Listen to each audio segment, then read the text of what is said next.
começa, começa. Senhoras e senhores, boa tarde. Diego, meu nome. Alguém quer pipoca? Tem pipoca aqui, ó. Pessoal, se vocês forem assinar o nome do amiguinho, por favor, tenham coerência de fazer pelo menos mais ou menos o número de pessoas que tem na sala, certo? Só para ninguém ter problema. Vamos falar hoje, senhoras e senhores, de ventilação mecânica. De novo, o QR Code aí, se alguém quiser acompanhar os slides direto. Tá? Posso passar? Brilha. Como eu disse, é uma aula um pouco mais pesada, mas eu vou tentar fazer o mais intuitivo possível aí para vocês. Olha a garrafa ali, por favor.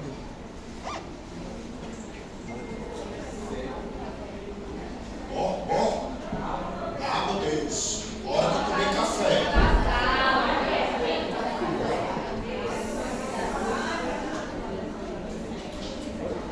Manda o QR Code aí no grupo da turma, sei lá, dá um jeito. Então pronto. Só para dizer, pessoal, esse drive aí, eu botei os slides atualizados da aula, uma sugestão de leitura bem antiga, tá? Vocês vão ver no programa atual, o site não existe mais, mas era muito legalzinho para começar a estudar ventilação mecânica, beleza? Então vamos. Para a gente começar a falar de ventilação, senhoras e senhores, a gente tem que relembrar alguns conceitos de fisiologia, tá? Então lembra que todos nós aqui, quando a gente respira, o nosso diafragma, que é côncavo, ele desce e fica mais reto, e os intercostais contraem. A ideia é aumentar tanto o diâmetro anteroposterior quanto o crânio caudal da caixa torácica. Dessa forma, a nossa pressão ela vai ficar mais negativa dentro do tórax, e isso vai gerar um gradiente que vai carregar o transporte de ar, digamos assim, para dentro do pulmão e vai aumentar o volume pulmonar. Então veja que a gente trabalha aqui, tá, em pressão negativa. E quando eu estou falando de fluxo de ar, a gente tem que lembrar que entra lá pelo nariz e vai aprofundando até chegar a nível de bronquíolo terminal e ter uma troca alveolar aí nos ácidos. Veja que na gente, em via aérea inferior a nível de bronquíolo terminal e ácido, que é onde ocorre a troca gasosa, eu não tenho uma estrutura para deixar o alvéolo aberto.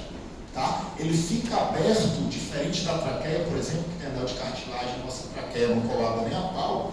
Lá embaixo, ele só fica aberto porque tem surfactante, que diminui um pouquinho a pressão superficial, a tensão superficial da água, e eu tenho fluxo de ar que vai tender a deixar os alvéolos mais abertos. Tá? E com isso, eles não colabam. Mas lembra que a gente, se não tivesse esses mecanismos, a gente tem uma tendência natural a telangiectasiar pequenas vias aéreas. Tá? E a via aérea mais microscópica que a gente tem, por assim dizer, a membrana a nível de membrana alvéolo capilar, que o oxigênio ele chega aqui no alvéolo, entra por difusão passiva, porque ele é mais concentrado aqui no alvéolo o capilar, e o CO2 que está mais concentrado aqui sai.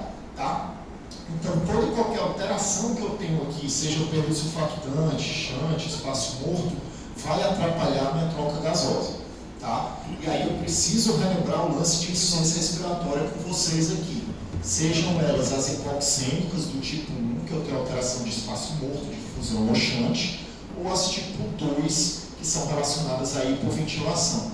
Por que é que eu lembro disso? Porque a grande causa das insuficiências, a necessidade de você falar de ventilação mecânica, de você instituir uma ventilação mecânica, são as insuficiências respiratórias, ainda que tem outras causas. Tá?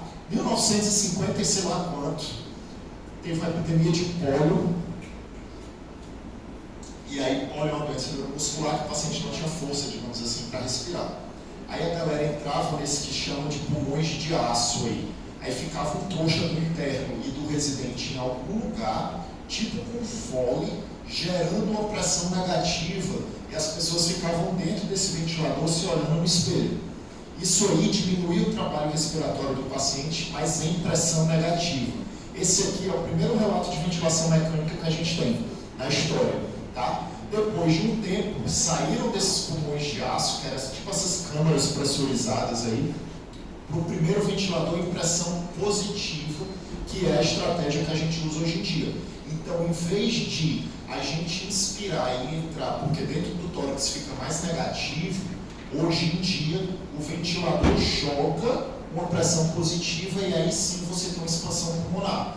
Tá? Então veja que nesse contexto a gente inverte aí o gradiente intratorácico, digamos assim, pressórico. Isso vai ter uma série de repercussões que eu vou falar daqui a pouco. Tá? Tranquilo até aqui?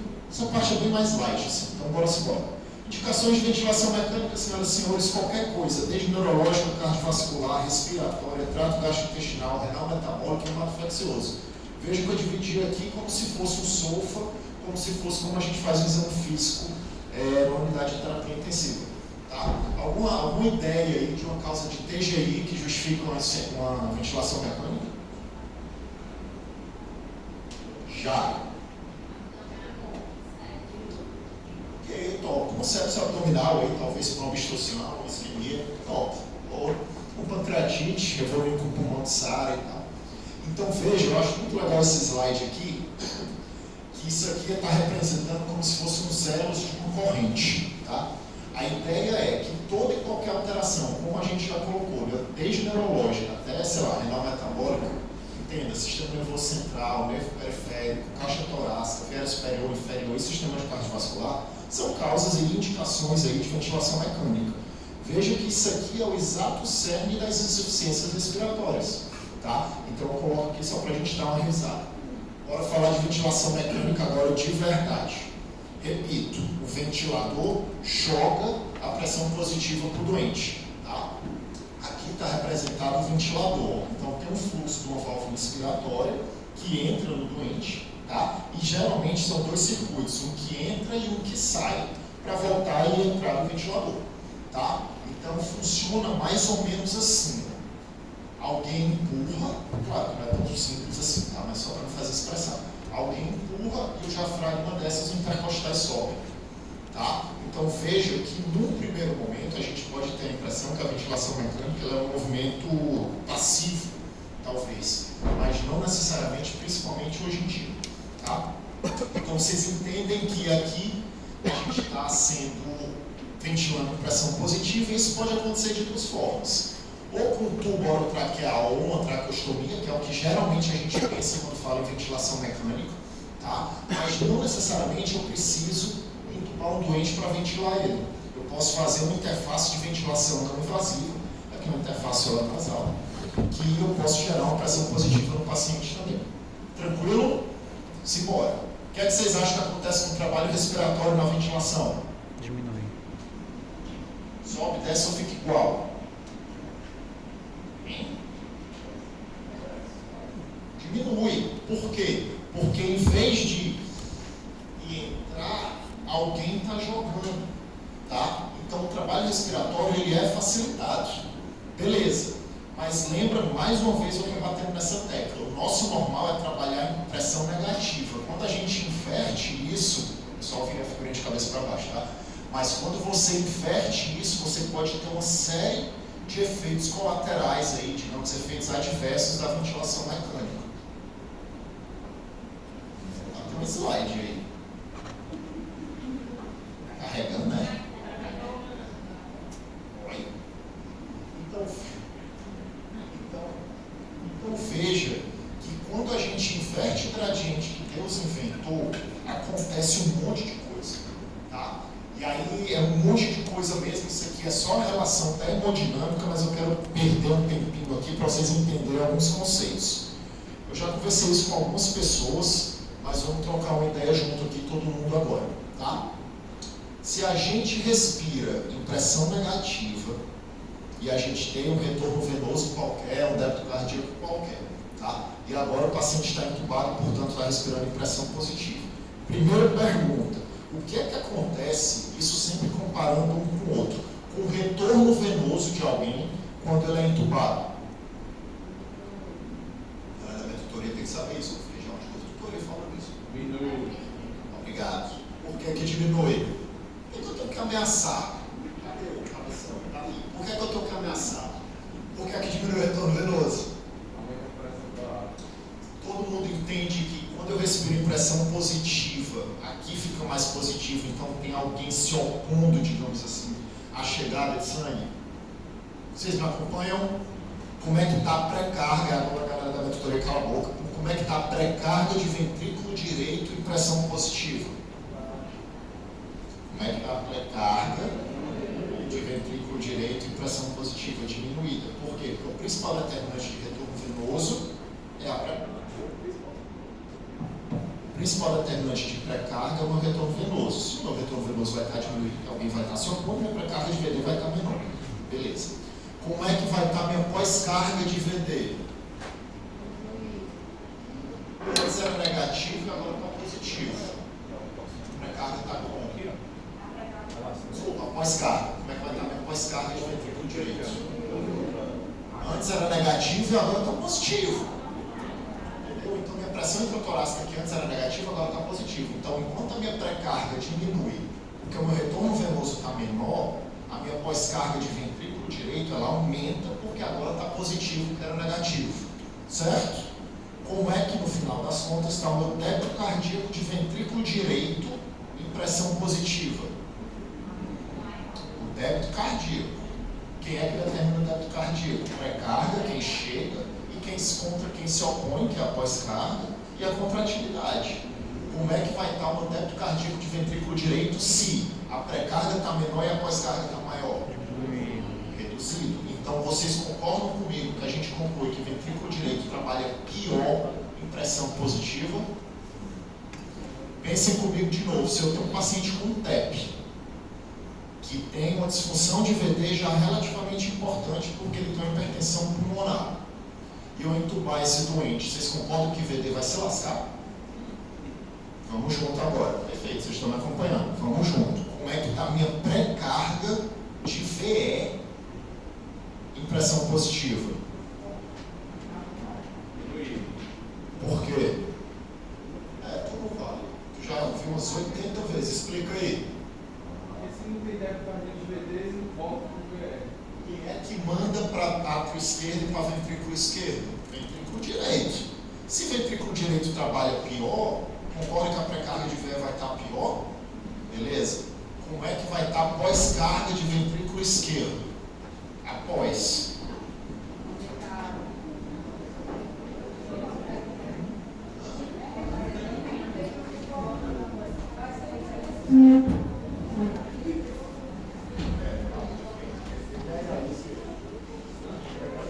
Vamos no começo. A gente aqui em pressão negativa, aí eu vou comparar com alguém em pressão positiva em ventilação mecânica, tá? Antes aqui era negativo e agora ficou positivo. Se ficou positivo, alguém vai se opor mais à chegada. Vocês concordam? Antes era negativo, agora está positivo, então fica mais forte a chegada. Tá? Como é que está o retorno venoso para átrio direito em pressão positiva? Diminuído, porque antes era negativo aqui dentro, agora está positivo. Retorno venoso determina a pré-carga. Então a minha pré-carga de VD vai estar mais baixa. Ponto. Beleza? A pós-carga, que é quem se opõe à ejeção ventricular, ela, de ventrículo direito, ela vai estar maior. Por quê? Porque antes quem era negativo, agora está positivo. E aí a gente conclui, portanto, que o ventrículo direito funciona pior em pressão positiva. Certo? Quem é que manda para VE? VD. Quem é que manda para átrio esquerdo? Ventrículo direito. Se o ventrículo direito está se lascando, átrio esquerdo não vai receber também. Então tem uma tendência a haver uma redução de pré-carga de ventrículo esquerdo, tá? Por causa de uma disfunção entre aspas de VD. Tá? O que é que acontece com a pós-carga de ventrículo esquerdo? Esse aqui não é muito intuitivo não. Tá? A pós de VE diminui. Por quê? Porque sim. Porque para eu explicar isso eu tenho que falar de uma coisa que chama pressão transmural, pressão de coluna d'água, é um método. Então acredita em mim. A pós-carga de ventrículo esquerdo é menor em pressão positiva, tá? E aí, por que eu falei tudo isso? Porque ventrículo esquerdo, em resumo, gosta, na grande maioria dos doentes, de pressão positiva. É por isso que quando o paciente tem um edema agudo de pulmão cardiogênico, a VNI, a ventilação não invasiva, ela diminui a mortalidade, porque ela trabalha, o ventrículo esquerdo ele trabalha melhor em pressão positiva do que em pressão negativa. Por quê? Porque a pós-carga é menor. E esse efeito de menor pós-carga, de menor oposição à ejeção, predomina sobre a reduzida pré-carga. Tá? Por que é que eu falei tudo isso? Para a gente concluir 2 pontos. que VT não gosta de pressão positiva e VE gosta de pressão positiva. Tá? Pensem na ventilação mecânica como se fosse uma valvulotamina para ventrículo esquerdo. Certo? Todo mundo me acompanha? Vocês vão já entender porque eu perdi tanto tempo falando disso. Então veja que eu posso ter repercussões. Se o cara está entubado e eu vou estubar, ventrículo esquerdo pode achar ruim.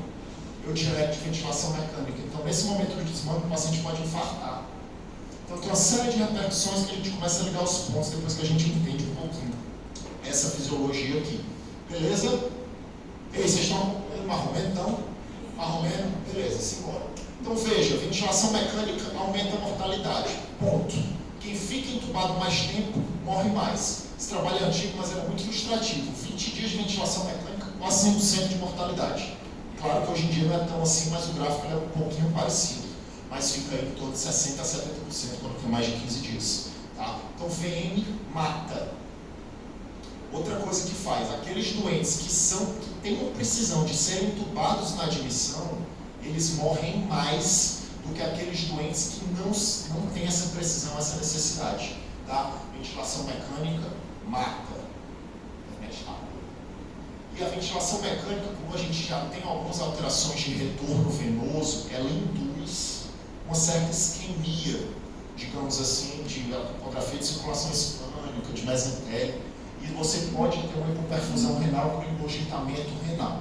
Tá? Então tem toda a fisiologia que está bem explicada aí, mas acredita em mim quando eu digo que o simples fato do paciente estar entubado em ventilação mecânica já aumenta a incidência de doença renal, de lesão renal. Tá? E aumenta a incidência de úlcera de estresse gástrico, que a gente falou lá na primeira aula da simulação do teste lá, e de uma série de repercussões. Então veja que ventilação mecânica é ruim, tá?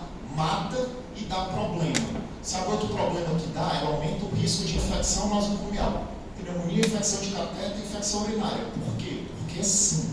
Porque a evidência mostrou que ventilação mecânica tem uma associação com isso. Tá? E ventilação mecânica também pode levar, como a gente está jogando pressão positiva, se carregasse sem massa. Ela também pode levar a uma destruição da arquitetura alveolar. Olha aqui as setinhas, ó. É para essa membrana alveolo-capilar, ela está toda retinha, toda íntegra, e ela está toda quebrada. Então isso pode fazer escapar o ar mais fácil. O que é para ser assim, às vezes é destruído. E isso gera repercussões de barotrauma. Tá? Fizema subcutâneo, pneumotórax, pneumomediastino. Vocês conseguem ver nessa imagem aqui desse raio-x, isso aqui é o subcutâneo do doente, que o peitoral está todo dissecado. Isso aqui é um ponto do enfisema subcutâneo. Olha isso aqui, ó. Isso aqui é tudo enfisema na tomografia. Tá? Tem pneumomediastino também. Você está vendo uns ventos aqui. Deixa eu ver se o vídeo vai dar certo.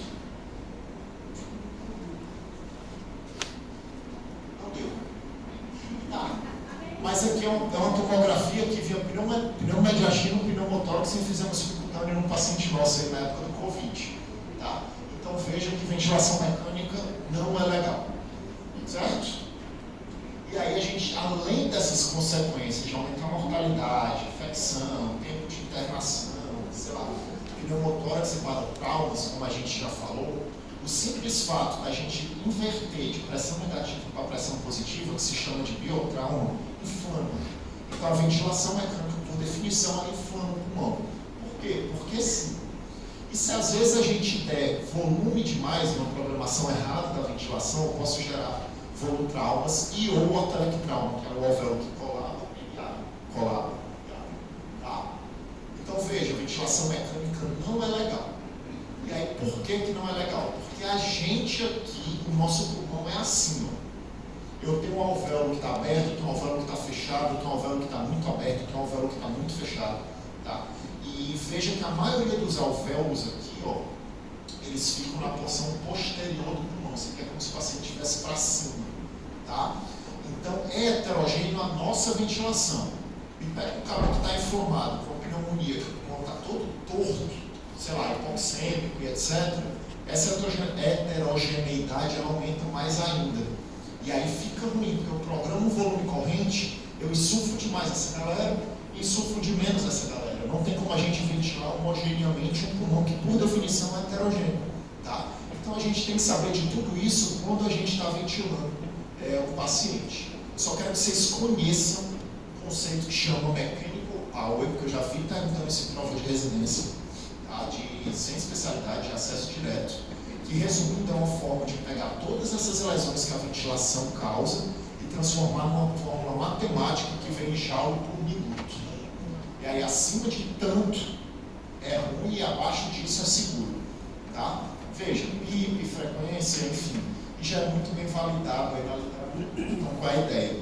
O Mechanical Power, ele resume, ele pega todas as lesões possíveis e transforma numa matemática. Ele dá um jeito de objetivar essa avaliação. Tá?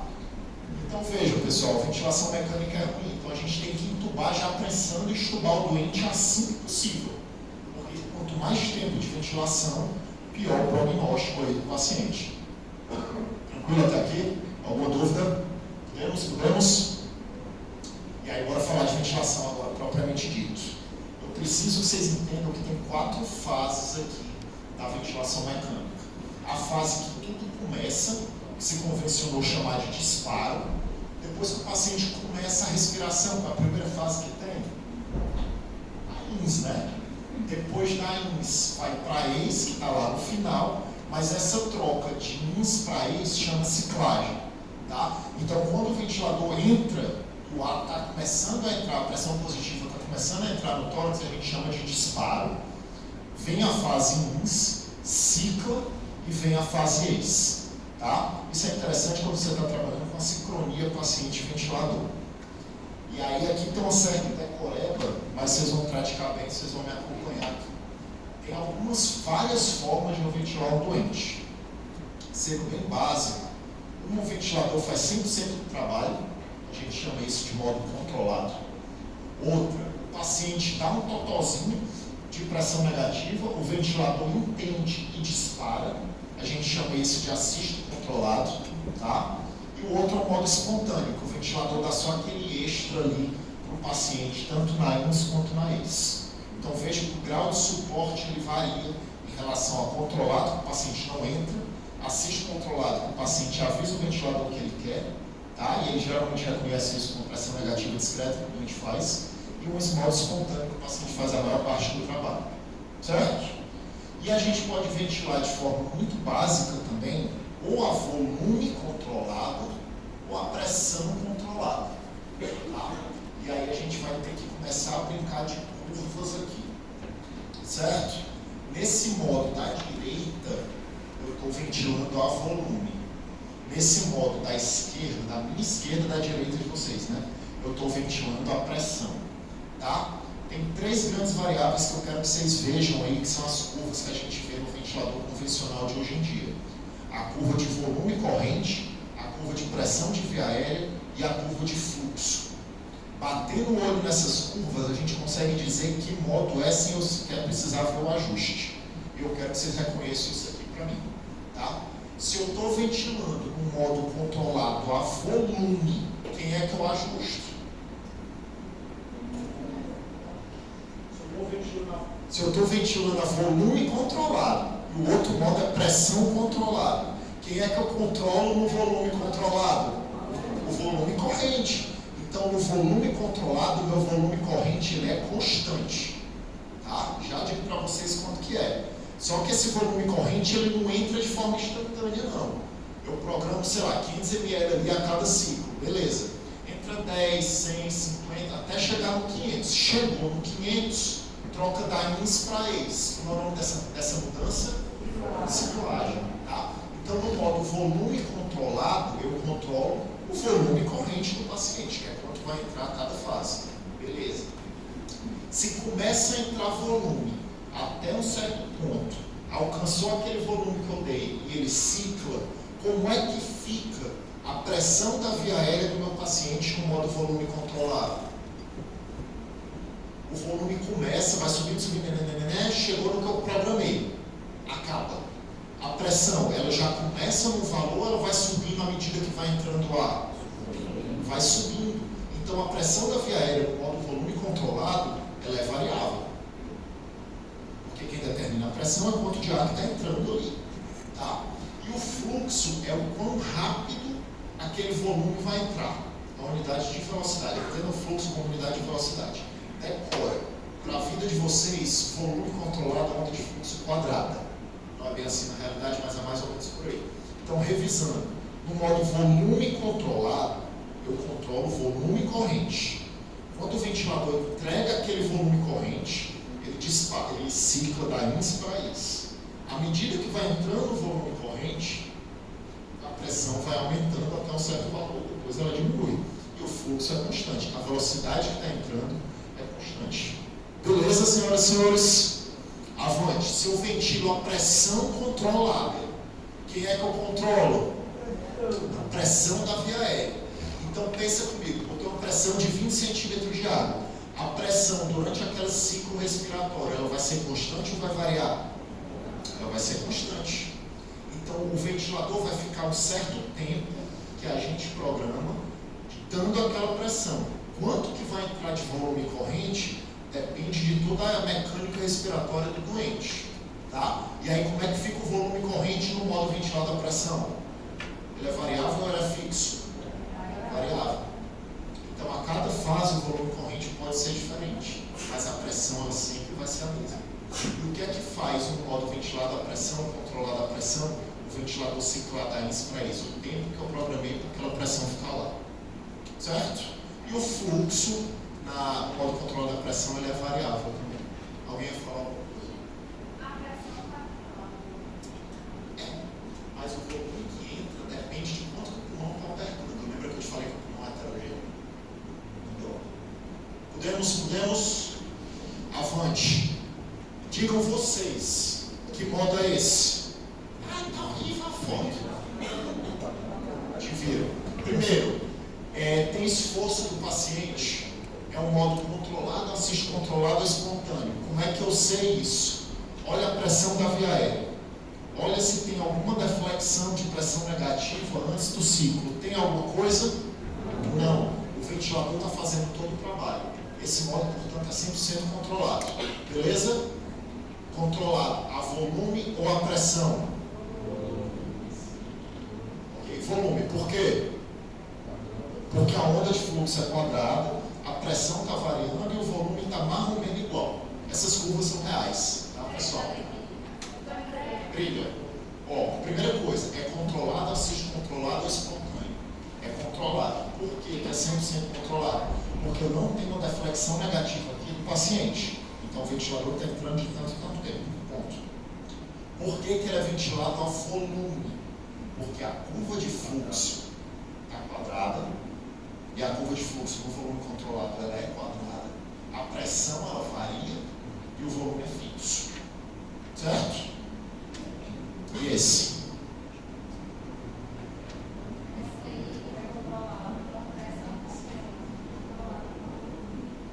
Primeiro, controlado, assiste controlado ou espontâneo. Tem deflexão na curva de pressão negativa? Não, é um modo controlado. Beleza. Volume controlado ou pressão controlada? Volume?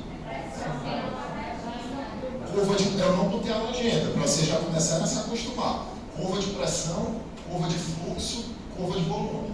Como é que eu sei? Porque aqui está em litro por minuto, aqui está mais ou menos, sei lá, 500 ml e aqui está em centímetro de água. Tá? É as unidades lá de cada coisa. Veja que a pressão aqui, ó, ela sobe e fica constante. Quem é que ventila numa pressão constante? Modo pressão controlado. Beleza. Olha o fluxo. Varia, ó. Varia, não é uma onda quadrada. Portanto, é uma moda pressão. E o volume corrente aí está mais ou menos variável, porque a foto realmente é ruim. Certo? Vocês me acompanham? Mais ou menos, né? Mas vamos praticando. Comparem um com o outro. Esse aqui é volume. E esse aqui é pressão.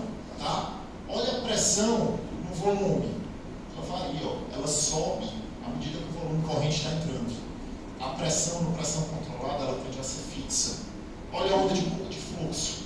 Quadrado aqui, variável aqui. Certo? A curva de volume está meio feia assim, mas a ideia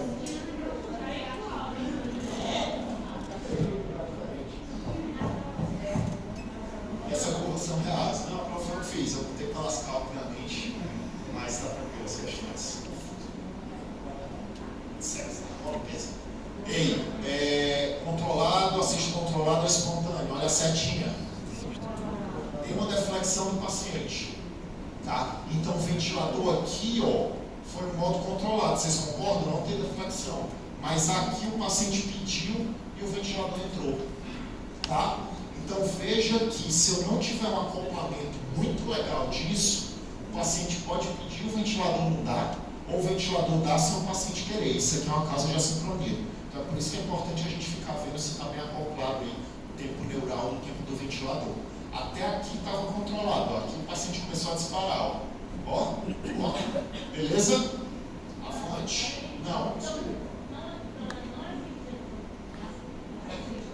Aqui é um modo assist controlado.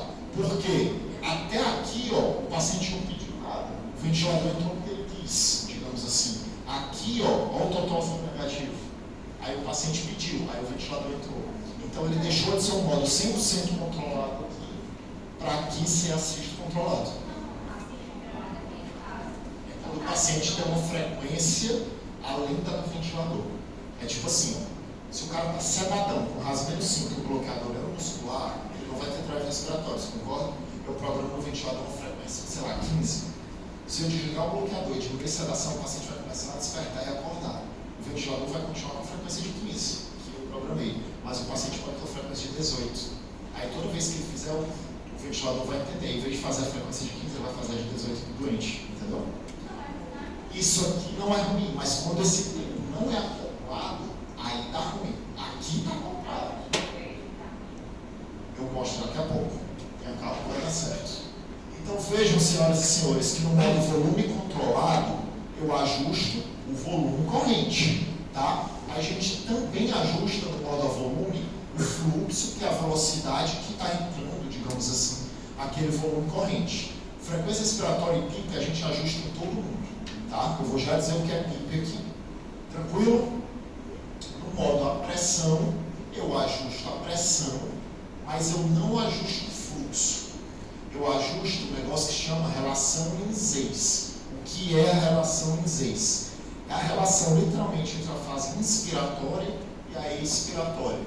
Tá? Então geralmente é 1 segundo para ins e 2 segundos para ex. Tá? Esse é mais ou menos o nosso fisiológico, 1 para 1, para 2, 1 para 3. Aí deixa eu fazer uma pergunta aqui para vocês.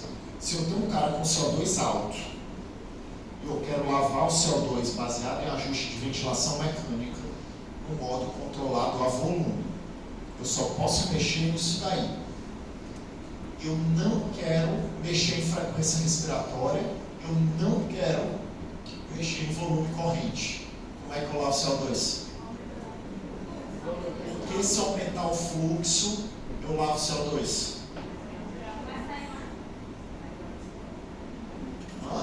Eu concordo. Se você aumentar o fluxo, você vai lavar CO2. Eu só quero saber por quê.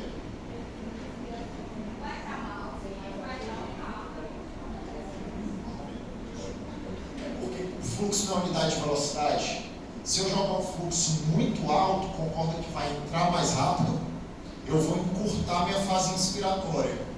E aí eu vou aumentar o quê? A minha fase ex. Então o paciente vai passar mais tempo.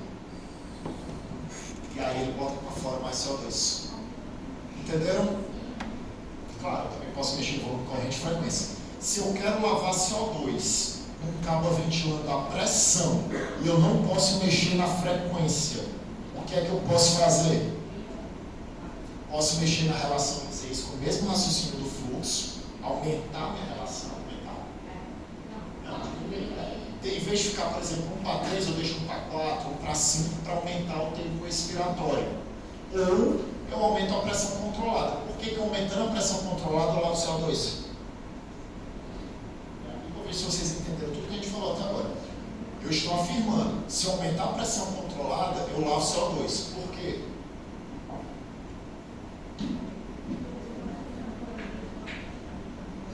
Meio, hein? Porque quem determina o meu volume corrente no modo pressão controlada é a pressão. Se eu aumentar a pressão, vai entrar mais vento. Se vai aumentar mais vento, vai ter um volume corrente maior. Se vai ter um volume corrente maior, vai ter mais CO2 por hora. É o nosso volume minuto que a gente sempre conversa. Vocês me acompanharam? Brilha.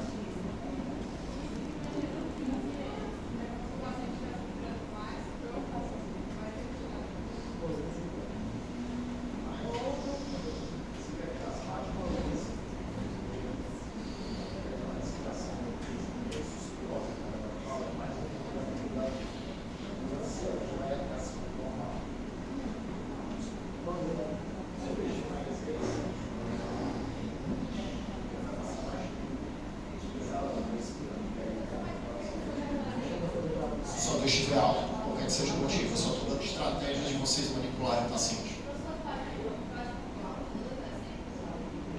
Tem ventilador hoje em dia que controla a pressão, volume, o que eu quiser, na verdade. Mas para vocês, assim, na vida e na residência, até é desse jeito aqui. Certo? Mas hoje em dia a gente tem ventilador que a gente consegue fazer livre.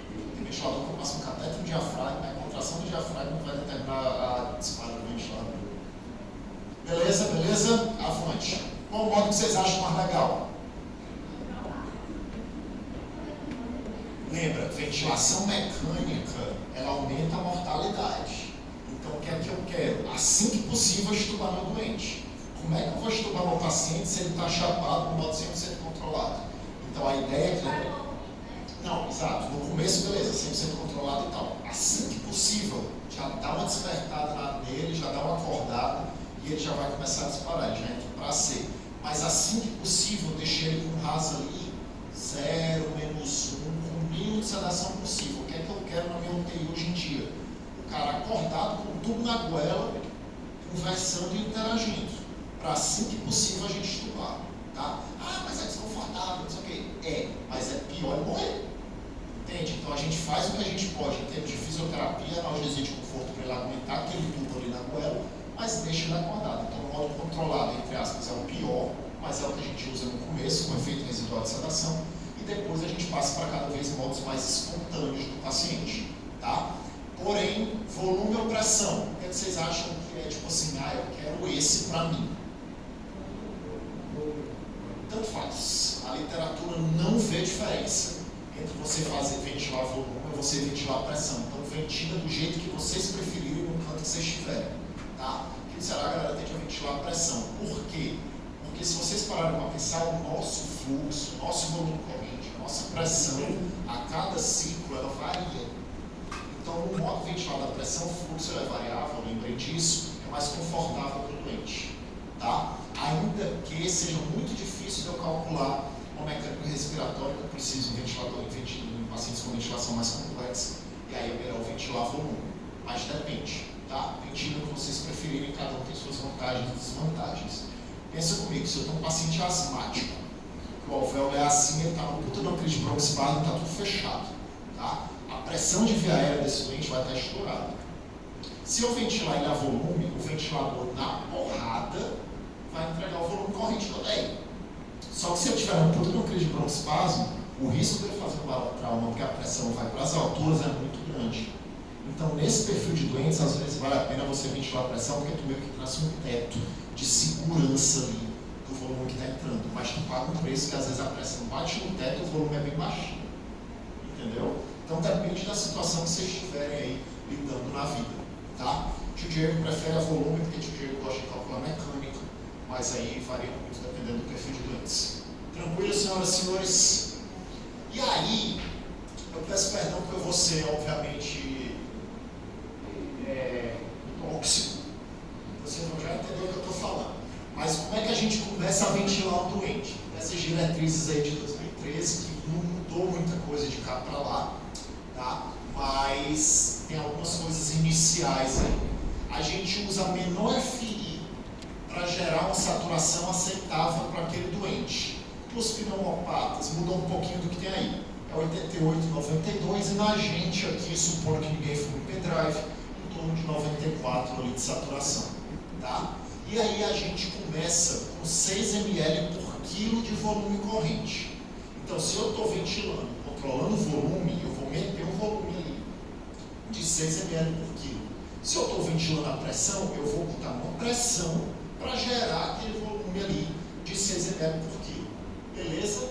O detalhe é de peso predito. Mais uma vez, eu peço desculpa pela minha piada.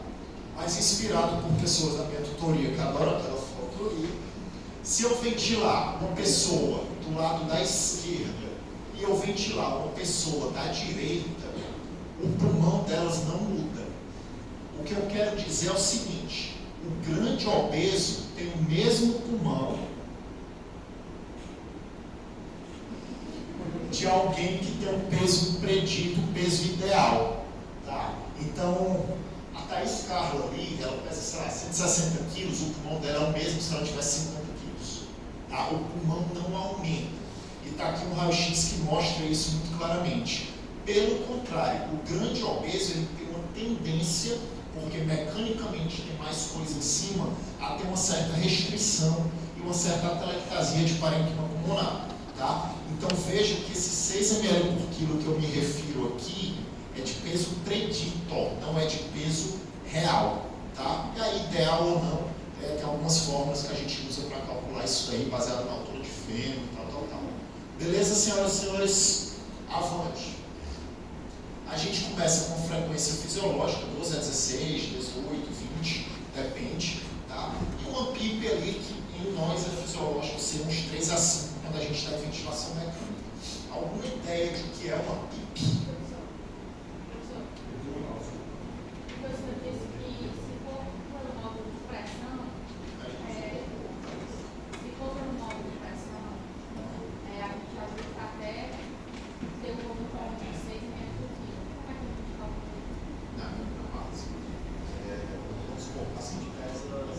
Quilos, tá? Eu quero fazer esse exercício 300 ml para ele de volume. Eu meto a pressão ali de 15 centímetros de água. Ele fez um volume de 200, quero mais. Vou subir a pressão para 20. Ele fez 310, beleza. Aqui você vê o que acha. Assim, eu tipo coisa, quando você é tudo doente, você tem que ficar ali, perder um tempinho perto do ventilador para achar o que você quer. Beleza? O que é a PIP, senhoras e senhores?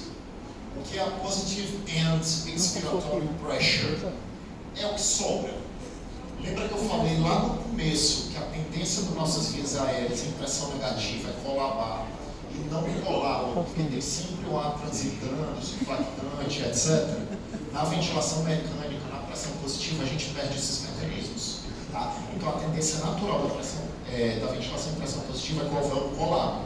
Ele fica tipo um bucho.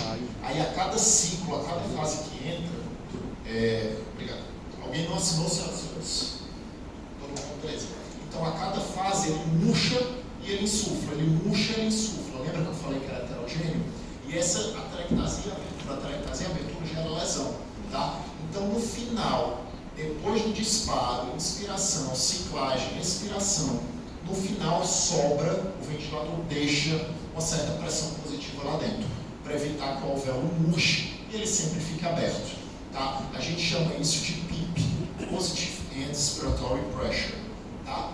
PIP é igual a CPAP, VOF. PIP, Positive End Expiratory Pressure. CPAP, Continuous Positive Airway Pressure. Tem alguma diferença? Mesma coisa.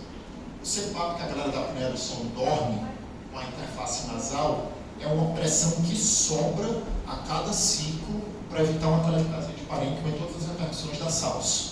Tá? Então, PIP igual a CPAP.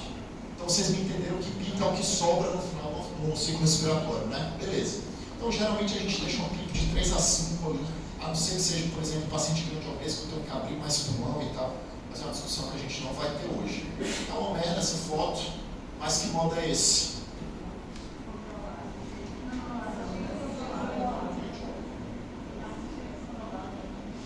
E aí? Vamos pensar, na primeira curva, primeira de pressão, tem escrito aí. A pressão a cada ciclo está esquisito. Primeira reflexão. Segunda, primeira reflexão, na verdade, é um modo, no mínimo, assistido. Porque o paciente está entrando aí, ó, tem um totózinho negativo. Beleza. Cada curva de pressão dessa está diferente. A primeira é diferente da segunda, que é diferente da terceira. Tá? Na curva de fluxo, ela não parece ser quadrada, ela parece estar variável. Tá? Mas cada curva de fluxo está diferente. E cada curva de volume corrente aí também está diferente. O que é isso? Será que eles mudaram o modo no meio do caminho? Será que eles fizeram um ajuste? Por que está tão errático essas curvas do ventilador? Alguma ideia? Porque aqui é um modo igual ao nosso. A gente respira de forma espontânea, sem o suporte ventilatório, é tudo doido. A pressão varia, o volume corrente varia, o fluxo varia a cada fase. Tá? Quando eu estou trabalhando com o paciente em pressão de suporte, que é um modo que eu quero que meus doentes em geral na UTI fiquem, o paciente controla a maior parte do disparo, do circuito ventilatório como um todo, eu ajusto muito pouca coisa. Eu ajusto o que sobra, que é a PIP, e o ventilador dá uma a mais quando o paciente inspira. Então, qual é a ideia? O paciente faz o totó, mas ele vai ter todo o ciclo respiratório dele, o ventilador vai acrescentar mais, tá? Tanto na ins quanto na ex. Vocês me entendem? Pergunta: eu posso dizer que a pressão de suporte é igual ao BIPAP? Eu posso dizer que a pressão de suporte é um bilevel? Porque veja, no BIPAP, o paciente numa máscara não invasiva, ele vai ter um negócio para ajudar na ins, e o que sobra na ex. Eu posso dizer que o modo de pressão de suporte é igual ao BIPAP? Outra, eu posso dizer que o modo de pressão de suporte pode ser igual ao VNI? O que vocês acham? Conceitualmente é a mesma coisa, só muda o nome. Então qual é a ideia? Pressão de suporte, alguém ajuda na ins e sobra um restinho na ex. Seja o B do BIPAP, B-level, ou do AVNI, e o que sobra é a PIP ou CPAP. Beleza? Beleza? Avante? Estou acabando, prometo, eu acho. Olha o CPAP aí. Alguém que usa CPAP? Não? Tá. O modo é esse. Controlado, assiste controlado, espontâneo, volume ou pressão. Volume controlado. Veja, não tem a deflexão do paciente, o volume está constante, o fluxo é quadrado e a pressão está variável. Qual é esse? Controlado, assiste, né? Pressão, volume. Pressão, por quê? Aqui está quadrado, mas olha a escala, esse aqui é um volume de pressão. O fluxo está variável e o volume está igual, beleza? Mas é o modo da pressão. Isso, exatamente. E aí olha como é que a gente respira. Pressão negativa, um fluxozinho, um volume correntezinho. Isso aqui é nós, mais ou menos, tá? E aí olha o que é que acontece quando eu começo a acordar o meu paciente. Imaginem vocês que aqui, ó, que modo é esse? Controlado, assiste e tal. Volume o quê? Controlado, 100% controlado. Posso dizer? Posso. Veja, o ventilador está entrando sozinho. Aí, ó, o paciente começou a acordar. Começou a ter um estopão, mas um estopão fraco. O ventilador não entendeu. Aqui o paciente quis, mas o ventilador não deu. Aí fez uma curva estranha. Aqui, ó, não rolou nada. Aqui o paciente fez o total, o ventilador entendeu. Então aqui estava um modo controlado, o paciente começou a querer ter um esforço, mas não foi suficiente, tá? E aqui ele entrou. Então deixou de ser controlado para ser o quê? Assiste controlado. Só que o paciente acordou querendo mais volume do que o ventilador estava dando. Olha essa pressão negativa aqui que ele fez. Tipo assim, ó, aqui ele quis, o ventilador deu isso, só que eu imagino que ele quisesse mais do que o ventilador estava dando. Aí aqui ele fez uma pressão negativa maior. Aí ele começou a ficar desconfortável. Isso aqui é o que eu quero dizer quando o ventilador não entrega o que o cliente quer, ou vice-versa. É o que a gente chama de assincronia paciente-ventilador. Certo?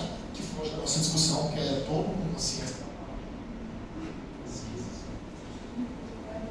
Esqueça se faz isso. Aqui é assiste controlado. Eu não posso dizer que está espontâneo, porque está tudo constante. Mas aí, desencane para você ter assistido isso. Então veja. Isso aqui é sim, pressão negativa. Isso aqui não é ventilação mecânica. Isso aqui é eu e vocês respirando pressão negativa. Eu faço a deflexão, ó, eu gero fluxo, eu gero volume corrente. Certo? Isso é assim, igual a galera disse que o paciente está brigando com ele geralmente briga quando tem algum desajuste ali, tipo assim, a gente, só para vocês terem uma noção, a gente não funciona em 6 ml por quilo, a gente geralmente ventila de 8 a 10, tá? Só que a galera percebeu que quando você ventila de 8 a 10, a mortalidade é maior do que quando você ventila a 6, então a gente obriga o paciente a ventilar a 6. Se a gente ventila a 10, irmão, acordar ventilando a 6, o que é que nós vamos querer? E aí geralmente tem a briga do ventilador. Tá? Aí é uma tendência, eu não vou te dizer que é 100% no assiste controlado, eu vou te dizer que é uma transição entre um AC e um espontâneo. Entendeu? Diz. Aqui provavelmente a gente vai ter que aumentar o volume corrente ou mexer em relação a isso depende. Tá? Então veja, estuda quando? Desmama quem? Assim que possível. Tá? Porque a gente já percebeu que aumenta a mortalidade. Mas eu coloquei umas regrinhas assim que são bem interessantes. 6h40 vai dar certo. algumas regrinhas. Então veja, eu vou pensar em acordar e estubar alguém, desmamar e desconectar ele da ventilação mecânica, quando a causa que levou ele a ser entubado está resolvida ou encaminhada. Não adianta eu querer, eu entubei um cara por causa de uma puta pneumonia, um choque séptico, ele ainda está na merda, eu vou querer estubar o cara. Não é assim que funciona. É assim que possível, mas com segurança. Tá? Eu já vou mostrar para vocês, mas uma falha de estubação é intuitivo para pensar, estuba, se der errado, entuba de novo. Primeiro, é desconfortável para o doente. E segundo, o simples fato de acontecer uma falha aumenta a mortalidade do doente. Então a gente não quer errar. Tá? Então veja, a causa tem que estar encaminhada ou pelo menos resolvida, assim, tá? O paciente tem que estar estável, tem que estar interativo, com tosse legal, sem tanto catarro, nível de consciência bom para proteger via aérea, enfim, não ter uma anemia tão importante. A ideia é, a gente vai desmamar e estubar o paciente quando não for dar problema. O problema é que às vezes não é tão fácil assim. Aí por isso que tem uma série de protocolos que a gente tem que descartar para evitar que dê ruim. Lembra que eu falei lá que o ventrículo esquerdo gosta de pressão positiva? Então lembra do caso da simulação lá de choque cardiogênico. O cara infartou, o cara fez de choque cardiogênico. Se eu entubasse aquele doente, eu colocasse ele no VMI, e por qualquer que seja o motivo, ele tirasse, o coração ia achar ruim e podia piorar mais ainda da isquemia. Então o ato da gente desmamar a ventilação e estubar um doente pode gerar infarto, pode gerar arritmia, pode dar dermatite de pulmão, pode dar uma porrada de problema. Tá? Então, por isso que eu digo que tem uma série de protocolos para evitar que dê ruim. E eu vou pular isso daqui, mas veja, o fato do paciente ter sido entubado no começo, além de morrer mais, piora a qualidade de vida. Tá? E olha o detalhe, quando a gente tenta estubar e não consegue, e força a barra, e o paciente precisa ser reentubado, nas próximas 24, 48 horas ele morre mais. Ponto. A gente não tolera falha. Claro, acontece, mas a gente não tolera. A outra coisa é que a grande maioria dos desmames dão certo. Então a gente faz os testes, o paciente passa, ele é estubado. Veja, 50%, 43%, 61%, só isso aqui que foi estranho. Mas quando dá ruim, o paciente não passa de primeira, ou fica mais do que 7 dias em ventilação mecânica, a gente aumenta a mortalidade, a gente aumenta a incidência de traqueostomia e a gente aumenta a necessidade de reintubação. Tá? Então veja, a ventilação é ruim, mas tem seu benefício. Eu tenho que tirar assim que possível, mas eu não posso falhar, porque senão o paciente morre. Vai escorrer o reflexo e ficar obscuro. Né? E aí tem uma série de protocolos que vocês podem usar para isso, como ultrassom, inclusive. E é isso que eu tinha para falar para vocês, pessoal. Só uma coisa, caution, this machine has no brain, use your own. Por favor, pensem e reflitam as merdas que vocês vão fazer aí pela vida. Beleza, senhoras e senhores? Qualquer dúvida, para nós ordens aí.